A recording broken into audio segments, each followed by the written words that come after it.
श्रीमद् भगवत गीता 7वां अध्याय।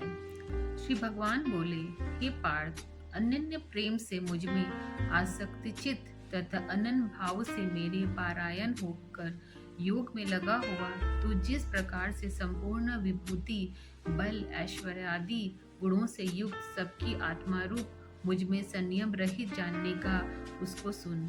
मैं तेरे लिए इस विज्ञान सहित तत्व ज्ञान को संपूर्णता से कहूँगा, जिसको जानकर संसार में फिर और कुछ भी जानने योग्य शेष नहीं रह जाता।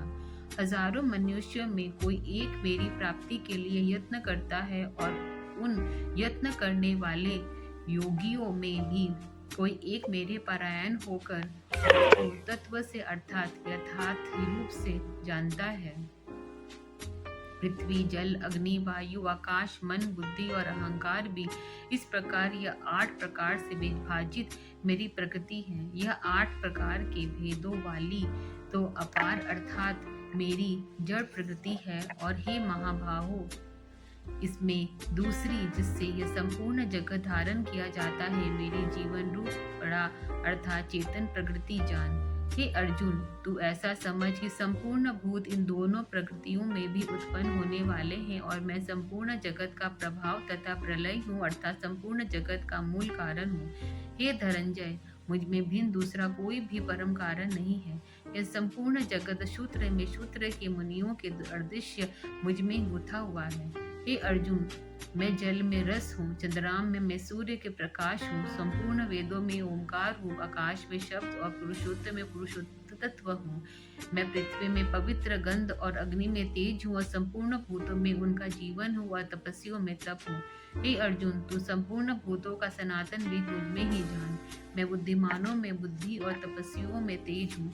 हे भरत श्रेष्ठ, मैं बलवानों का आसक्ति और कामनाओं से रहित बल अर्थात सामर्थ्य हूँ और सब भूतों में धर्म के अनुकूल अर्थात शास्त्र के अनुकूल काम हूँ। और जो कुछ सत्व गुण से उत्पन्न होने वाले भाव है और जो रजोगुण से तथा तमोगुण से होने वाले भाव है, उन सबको तो मुझ में ही होने वाले हैं ऐसा जान, परंतु वास्तव में उनमें मैं और वे मुझ में नहीं है।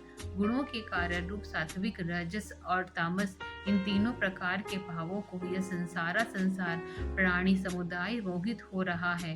इसलिए इन तीनों गुणों से परे मुझ अविनाशी को नहीं जानता, क्योंकि वह अलौकिक अर्थात अति अद्भुत त्रिगुणमयी मेरी माया बड़ी दुष्कर है। परंतु जो पुरुष केवल मुझ में ही निरंतर बसते हैं वे इस माया को उल्लंघन कर जाते हैं अर्थात संसार से तर जाते हैं।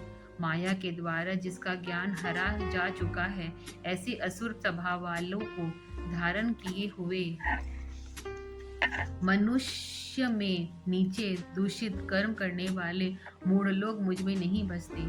हे भरतवंशियों में श्रेष्ठ अर्जुन, उत्तम कर्म करने वाले अर्थार्थी अर्थ जिज्ञासु और ज्ञानी ऐसे 4 प्रकार के भक्तजन मुझको भजते हैं। उनमें नित्य मुझ में एक ही भाव से स्थिर अनन्य प्रेम भक्ति वाला ज्ञानी भक्त अति उत्तम है, क्योंकि मुझ में तत्व से जानने वाले ज्ञानी को मैं अत्यंत प्रिय हूँ और वह ज्ञानी मुझे अत्यंत प्रिय है।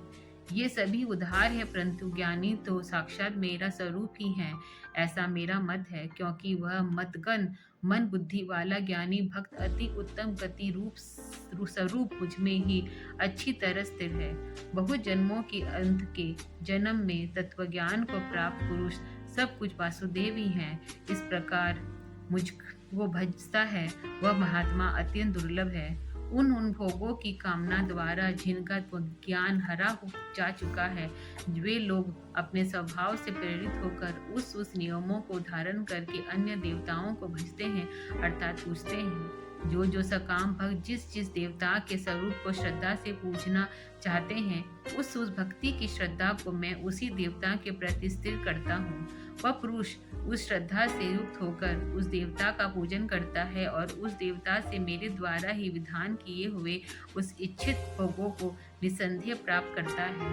परंतु उन अल्प बुद्धि वालों का वह फल नाशवान है तथा वे देवताओं को पूजने वाले देवताओं को प्राप्त होते हैं और जो मेरे भक्त चाहे जैसे भी हुए भजे अंत में मुझ में ही प्राप्त होते हैं। बुद्धिहीन पुरुष मेरे अनुत्तम अविनाशी परम भावों को न जानते हुए मन इंद्रियों से परे मुझ सच्चिदानंद परमात्मा को मनुष्य की भांति जन्म कर व्यक्ति भाव को प्राप्त हुआ मानते हैं। अपनी योग माया से छिपे हुए मैं सबको प्रत्यक्ष नहीं होता, इसलिए यह अज्ञानी जन समुदाय मुझ जन्म रहित अविनाशी परमेश्वर को नहीं जानता, अर्थात मुझ में जन्मने मरने वाला समझता है। हे अर्जुन, पूर्व में व्यतीत हुए और वर्तमान में स्थिर तथा आगे होने वाले सब भूतों को मैं जानता हूँ, परंतु मुझ में कोई भी श्रद्धा भक्ति रहित पुरुष नहीं जानता। हे भरतवंशी अर्जुन, संसार में इच्छा और द्वेष से उत्पन्न सुख दुख आदि द्वंद्वों को मोहों से संपूर्ण प्राणी अत्यंत अज्ञान को प्राप्त हो रहे हैं, परंतु निष्काम भाव से श्रेष्ठ कर्मों का आचरण करने वाले जिन पुरुषों का पाप नष्ट हो गया है, वे राग द्वेष जनित द्वंद्व रूप मोह से मुक्त दृढ़ निश्चयी भक्त मुझको सब प्रकार से भजते हैं। जो मेरे शरण होकर जरा और मरण से छूटने के लिए यत्न करते हैं, वह पुरुष उस ब्रह्मा को संपूर्ण अध्यात्मक को संपूर्ण कर्मों को जानते हैं। जो पुरुष अधिभूत और अधिदेविक सहित तथा अधियज्ञ के सहित सबका आत्मा रूप मुझ में अंतकाल में भी जानते हैं, वे युक्ति चिंत से वाले पुरुष मुझ में जानते अर्थात प्राप्त हो जाते हैं। 7वां अध्याय समाप्त। कल हम 8वां अध्याय सुनेंगे।